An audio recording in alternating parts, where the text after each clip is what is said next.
ఆ తర్వాత గాసాకి వెళ్తాడు సంసోను. అక్కడ ఒక వేషను చూసి ఆ వేష ఇంటికి వెళ్తాడు. ఆ విధంగా దేవునికి దూరంగా జీవిస్తుంటాడు. ఇంకా సోరేకు లోయలోనికి వెళ్తూ ఉన్నాడు. అక్కడ డెలీలా అనే ఒక స్త్రీని చూస్తాడు. ఆమె ప్రేమలో పడిపోతాడు. ఆమె అతన్ని చాలా మోసగించి నీ బలానికి కారణం ఏంటి అని అడుగుతుంది. ఎందుకంటే ఫిలిస్తీయ దొరలు చూస్తారు, సంసోను ఈ స్త్రీ దగ్గరికి వెళ్తున్నాడు, డెలీలా అనే స్త్రీ దగ్గరికి వెళ్తున్నాడు కదా, చూసి ఈ స్త్రీ ద్వారా ఈయనను పట్టుకోవాలి అని చెప్పి వాళ్ళు చాలా ఈ ఫిలిస్తీన్ల దొరలు చాలా డబ్బులు రూకల సంచులు తీసుకొని వచ్చి డెలీలాకి ఇచ్చి అతని బలానికి రహస్యం ఏంటో కనుక్కో అని చెప్పి అంటారనమాట. అప్పుడు డెలీలా అడుగుతుంది. అప్పుడు సంసోను చాలాసార్లు అబద్ధాలు చెప్తాడు. పచ్చి తాళ్లతో నన్ను కట్టేస్తే నా బలం పోతుంది, మరి తర్వాత అలా అని చెప్తుంది అనమాట. కొత్త తాళ్లతో కట్టేస్తే నా బలం పోతుంది, నా తల నా వెంట్రుకలు 7 జడలుగా అల్లి ఆ మగ్గానికి కట్టేసినప్పుడు పోతుంది, అన్నీ కూడా చేసినా కూడా అలా ప్రతిసారి ఆమె చేస్తుంది, ఫిలిస్తీన్లకు అప్పచెప్తుంది. అయినా కూడా ఆయనకి తెలివి రావట్లేదు. అంతా ఆయన మనస్సు గుడ్డిదైపోతుంది అనమాట. ఇంకా ఆమె మీరు నాకు సరిగ్గా చెప్పట్లేదే అని ఆయనను ఒడిలో పడుకోబెట్టుకొని లాలించి అడుగుతుంది, మీ బలానికి రహస్యం ఏంటో చెప్పండి అంటే అప్పుడు చెప్తాడనమాట. ఆమె పీడిస్తుంటే దినం రాత్రి ఆమె పోరు పడలేక చెప్తాడు, నేను పుట్టినప్పటి నుంచి వ్రత తత్పరుడనై ఉన్నాను, మంగలి కత్తి నా వెంట్రుకలకి తాకలేదు, నా తల వెంట్రుకలకి మంగలి కత్తి తాకుతే నా బలమంతా పోతుంది అని తెలుసుకొని అప్పుడు ఆయనని ఇంకా మోసపు మాటలు కళ్ళబొల్లి మాటలు చెప్పి ఆయనని తన ఒడిలో నిద్రబుచ్చి లాలించి అప్పుడు ఫిలిస్తీన్లను పిలిచి ఇదిగో ఆయన బలము ఆయన వెంట్రుకల్లో ఉందంట అని చెప్పి వాళ్ళని పిలిచి వాళ్ళ దగ్గర డబ్బులు తీసుకొని ఆయన వెంట్రుకల్ని కత్తిరించుతుంది అనమాట. ఆ ఫిలిస్తీన్ల దొరలు వచ్చేసి ఆయన తల గుండు చేసేస్తారు. గుండు చేసిన తర్వాత ఇంకా అప్పుడు నిద్రలోంచి లేస్తాడు. లేచి అదిగో ఫిలిస్తీయ దొరల్ని మీదకి వస్తున్నారు సంసోను అనగానే ఎవరు వస్తున్నారు, ఎప్పట్లాగా బలం ఉందనుకొని లేస్తాడనమాట. కానీ అతనికి తెలీదు దేవుని యొక్క ఆత్మ అతన్ని విడిచి వెళ్ళిందని చెప్పి. ఎప్పుడైతే ఆయన మంగలి కత్తి ఆయన తల వెంట్రుకలకి తగలలేదో అంతవరకు దేవుడు అతనితో ఉన్నాడు. ఎప్పుడైతే ఆయన తల వెంట్రుకల్ని మంగలి కత్తి తగిలి ఆ వెంట్రుకల్ని కత్తిరిస్తారో పరిశుద్ధ ఆత్మ ఆయనను విడిచి వెళ్ళిపోతుంది. ఆయన అనుకుంటున్నాడు ఆయన శరీరంలో బలం ఉందని. ఎప్పట్లాగే లేచి ఫిలిస్తీయ దొరల్ని మీదకి వస్తున్నారు సంసోను అంటే అని వాళ్ళని పట్టుకోవడానికి వెళ్తాడు. కానీ ఆయన పరిశుద్ధ ఆత్మ ఆయనను విడిచి వెళ్ళిపోతుంది. ఆయనకి బలం ఉండదు. వాళ్ళే వచ్చి గట్టిగా పట్టుకొని ఆయనను బంధించి 2 వరుసల ఇనుప గొలుసులతోటి ఆయనని 2 వరుసల ఇత్తడి గొలుసులతో ఆయనను కట్టేస్తారు.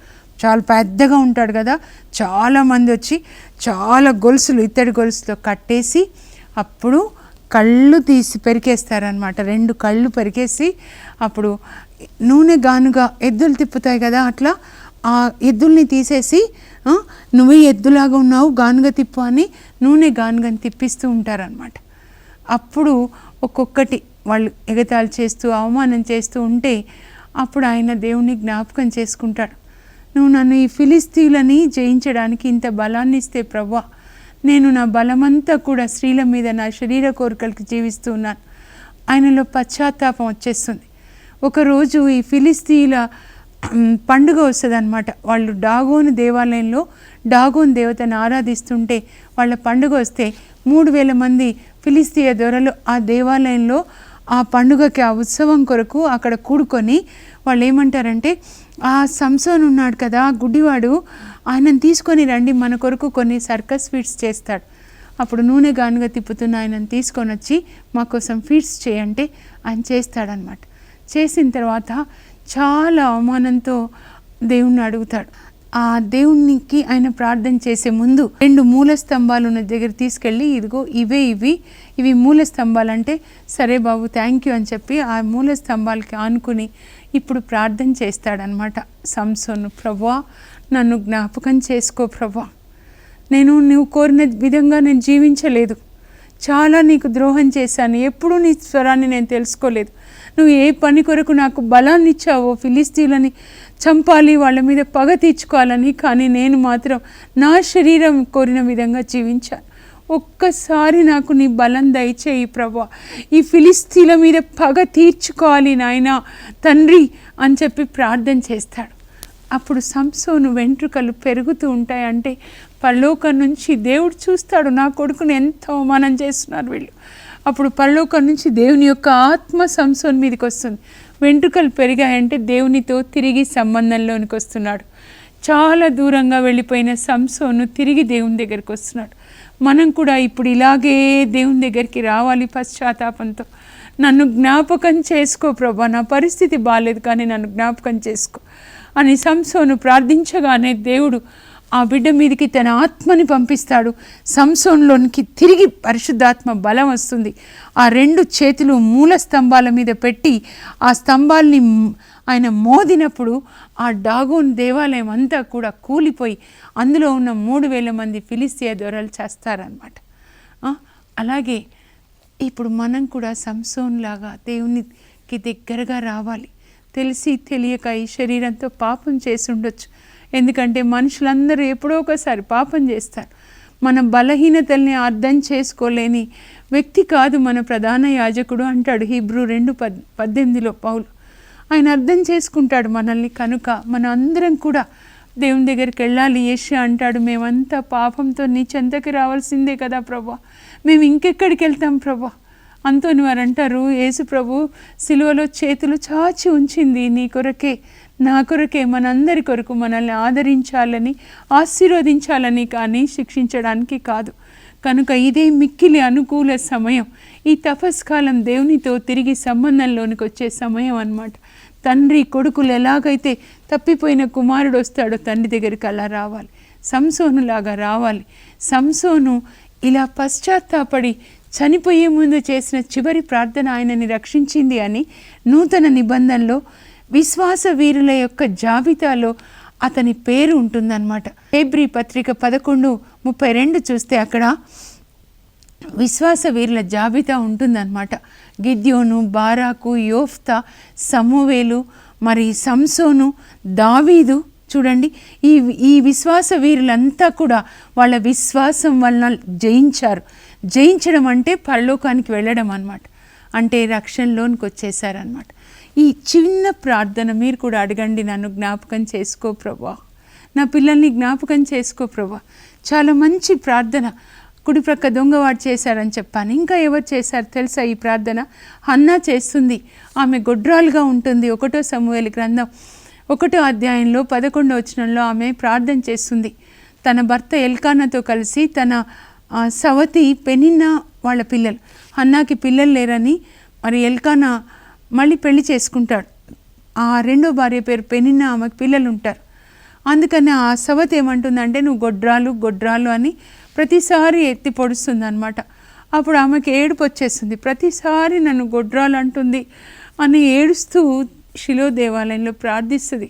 సైన్యములకు అధిపతి అయిన ప్రభువా, ఇదిగో యావే ప్రభువా, ఈ దాసురాల్ని జ్ఞాపకం చేసుకో, ఈ దీనురాల్ని కరుణించు. ఒక్క మగబిడ్డ ఇస్తే ఇదే దేవాలయంలో నేను నీకు సేవకిస్తాను, ఆ బిడ్డ తల మీద మంగలి కత్తి పడదు అని. అప్పుడు ఆమె కన్నీటితో చేసిన ప్రార్థన పెదవులు కదపదు, నిజంగా హృదయంలోంచి వస్తుంది. దేవుడు ఆమె ప్రార్థనని ఆలకించి ఆమెకు ఒక కుమారుడు సమూయేలుని ఇస్తాడు. గొప్ప ప్రవక్త అవుతాడు. అంతకంటే ముందుగా ఈ ప్రార్థన చేసింది ఎవరంటే రాహేల్, యాకోబు యొక్క భార్య. ఆదికాండం 30:22లో ఆమె యాకోబుకి ముద్దుల భార్యగా ఉంటుంది. అయితే యాకోబు ముందు పెద్ద భార్య ఎవరంటే లేయా, రాహేల్ వాళ్ళ అక్క, లాబాన్ పెద్ద కూతురు. కానీ యాకోబు రాహేల్ని బాగా ప్రేమిస్తాడు. ఆమె కొరకు 14 సంవత్సరాలు మామగారి గొర్రెల్ని కాస్తాడనమాట. కనుక చాలా బాగా ప్రేమిస్తాడు. కానీ లియాని నిర్లక్ష్యం చేస్తాడు. లియా భర్త ప్రేమకు నోచుకొనకపోవట చూసి దేవుడు ఆమె గర్భాన్ని తెరిచి ఆమెకు బిడ్డల్ని ఇస్తూ ఉంటారనమాట. రూబేను, షిమ్యోను, లెవి, యూదా అలా బిడ్డల్ని ఇస్తూ ఉంటే ఇంకా రాహేల్కి నిప్పులు పోసుకుంటుంది కళ్ళల్లో. పోసుకొని భర్త దగ్గర వెళ్ళి అడుగుతుంది, నాకు పిల్లలు ఇవ్వవా ఏంటి, మా అక్కకు పిల్లల్ని ఇచ్చావని. అప్పుడు నేను ఆ పిల్లల్ని ఇచ్చేది దేవుణ్ణి అడుగు అని యాకోబు చెప్తాడు. అప్పుడు ఆమె దేవుణ్ణి అడుగుతుంది, ప్రభువా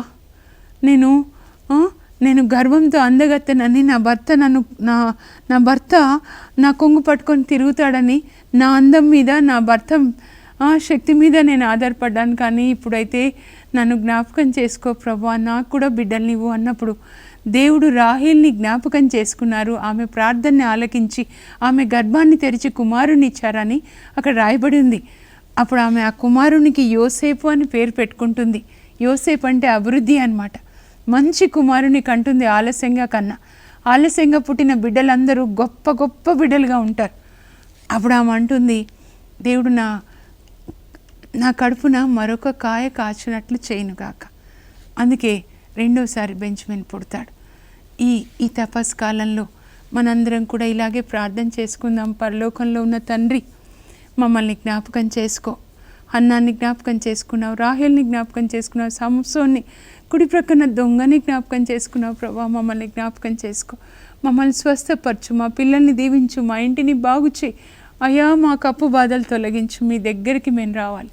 ఇలా ఏ పరిస్థితిలో ఉన్నా ఈ చిన్న ప్రార్థన చేయండి. దేవుని కృప మీకు వెంటనే వచ్చేస్తుంది. ప్రార్థన చేసుకుందాం. పరలోకపు మా తండ్రి, మమ్మల్ని జ్ఞాపకం చేసుకోండి ప్రభా. నాతో పాటు ప్రార్థనలో పాల్గొంటున్న ప్రతి ఒక్క బిడ్డని, వాళ్ళ కుటుంబాలని జ్ఞాపకం చేసుకోండి తండ్రి. ప్రభా, వాళ్ళ ఇండ్లలో వాళ్ళ కుటుంబాల్లో సమాధానం దయచేయండి ప్రభా. పిల్లలకి మంచి భవిష్యత్తు దయచేయండి. త్రాగుడు నుంచి నాయన మగవాళ్ళకి విడుదల దయచేయండి ప్రభా. ప్రార్థించుకునే కుటుంబాలుగా మార్చండి నాయన. అపవాదాలు తొలగించండి. యేసు నామంలో అడుగుచున్నాం తండ్రి, ఆమేన్. ప్రభు మిమ్మల్ని జ్ఞాపకం చేసుకొని ఆశీర్వదించి కాచి కాపాడుదురుగాక. God bless.